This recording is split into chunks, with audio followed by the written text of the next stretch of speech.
Capitalk Sports Update with Ngoni.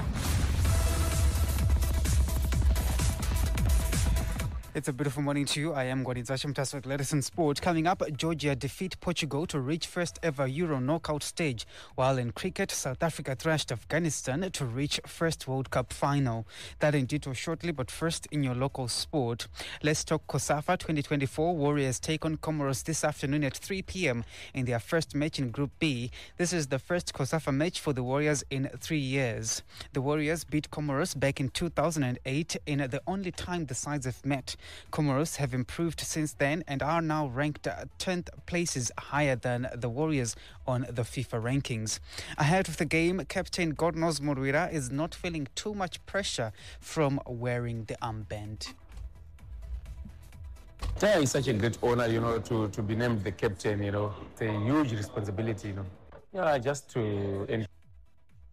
The Warriors are in Group B with Zambia, Kenya and Comoros. The group winner qualifies for the semi-finals along with the best-placed runner-up from all three of the groups.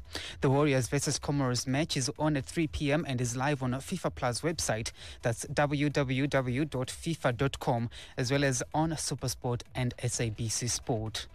To athletics at the African Senior Championships in Cameroon, Tapiwa Makarau claimed Zimbabwe's second silver medal of the competition, finishing second in the 200 meters final. Rising star Ashley Miller just missed out on the podium when she came fourth in the 400 meters hurdles. To rugby, the Zambezi Cheetahs have named a youthful squad for the 2024 Rugby Africa Cup Sevens tournament in Mauritius from the 29th of June to the 7th of July. The squad is former members of the 2-times Barthes Trophy winning Junior Sables team, as well as France-based player Tabani Maguranyanga. Zimbabwe is in Group C alongside northern neighbors Zambia, Algeria and Ghana. This year's edition of the Rugby Africa Cup will be played in 2 phases. The first phase will be played on the 29th and 30th of June, and the second phase will happen on the 6th and 7th of July.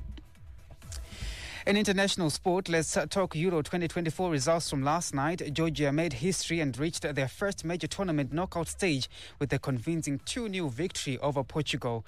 Despite the defeat, Portugal already progressed to the last 16 as Group F winners. In another Group F encounter, Turkey set up a last 16 tie with Austria after a 2-1 victory over the Czech Republic. The match had looked likely to end in a 1-0 draw, but Cenk Tosun's injury time goal gave Turkey the victory. In Group E matches played earlier, Slovakia and Romania drew 1-0, while the Ukraine versus Belgium match ended goalless. Romania and Belgium advanced to the last 16 of the competition. To cricket, South Africa ended their run of a semi-final heartache by beating Afghanistan to reach their first men's T20 World Cup final earlier this morning. Afghanistan won the toss and decided to bat first, a decision that was futile as it saw them being restricted to just 56 runs in 11.5 overs. The Proteas were excellent with both bowling and the bat, managing 60 runs in just 8.5 overs at a loss of just 1 wicket. South Africa won the match by 9 wickets with 67 balls to spare. And finally, in boxing, Anthony Joshua will face fellow Briton Daniel Dubois for the IBF heavyweight title at Wembley Stadium on the 21st of September. Undisputed champion Oleksandr Usyk vacated the belt on Tuesday, and interim champion Dubois, 26, was elevated to champion status as a result.